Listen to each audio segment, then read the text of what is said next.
ସାଙ୍ଗମାନେ ଆମେ ଆସି ପହଞ୍ଚିଯାଇଛୁ ବାଲେଶ୍ୱରରେ ଥିବା ପଦ୍ମାବତୀ ଏମ୍ୟୁଜମେଣ୍ଟ ପାର୍କ।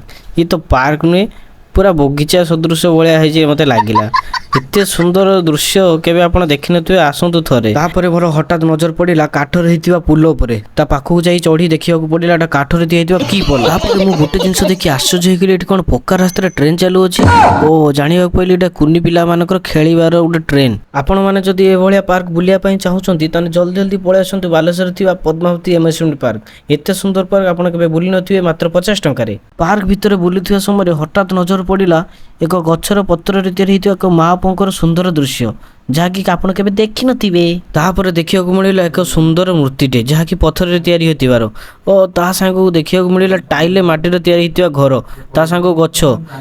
କେତେ ସୁନ୍ଦର ପରିବେଶ, ସଚ ଆମାଜିଂ ପ୍ଲେସ୍। ତାପରେ ମୁଁ ଗୋଟେ ଜିନିଷ ଦେଖି ଆଶ୍ଚର୍ଯ୍ୟ ହେଇଗଲି, ପାର୍କ ଭିତରେ ଇଣ୍ଡିଆ ଗେଟ୍ କୋଉଠୁ ଆସିଲା। ବାପରେ, ଏତେ ବଡ଼ ପାର୍କକୁ ଦେଖି ମୁଁ ପୁରା ସକ୍ ହେଇଗଲି। ଏମିତି କେମିତି ହେଲା ଏତେ ବଡ଼ ପାର୍କ? ପାର୍କରେ ବୁଲୁଥିବା ସମୟରେ ହଠାତ୍ ଦେଖା ହେଇଗଲେ ସନ୍ଦୀପ ଭାଇ। ସିଏ ବି ଚାହିଁଲେ, କହିଲେ ମୁଁ ବି ତମ ବ୍ଲଗରେ ଆସିବି, ସେଥିପାଇଁ ତାଙ୍କୁ ବି ମୋ ବ୍ଲଗରେ ନେଇ ଆସିଲି। ଦେଖା ହେବା ପରେ ସାଙ୍ଗ ହୋଇ ଆମେ ଏକାଥରେ ପାର୍କ ବୁଲିଲୁ ଆଉ ଏନ୍ଜୟ କଲୁ। ବୁଲି ସାରିବା ପରେ ମନ୍ଦିରର ଘଣ୍ଟା ବାଜି ଯାଇଥାଏ, ସେଥିପାଇଁ ଆମେ ଜଲ୍ଦି ଜଲ୍ଦି ପାର୍କ ବୁଲି ସାରି ବାହାରକୁ ପଳେଇ ଆସିଲୁ।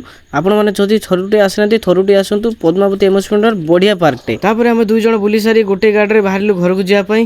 ଆପଣମାନଙ୍କୁ ଭିଡ଼ିଓ କେମିତି ଲାଗିଲା ନିହାତି ଲାଇକ୍ ସେୟାର ସବସ୍କ୍ରାଇବ୍ ନିହାତି କରିବେ। ଆଉ ମୋର ପ୍ରଥମ ଭିଡ଼ିଓ ବ୍ଲଗ କେମିତି ଲାଗିଲା ନିହାତି କମେଣ୍ଟ ବକ୍ସରେ ଜଣାଇବେ। ରହିଲି, ଜୟ ଜଗନ୍ନାଥ।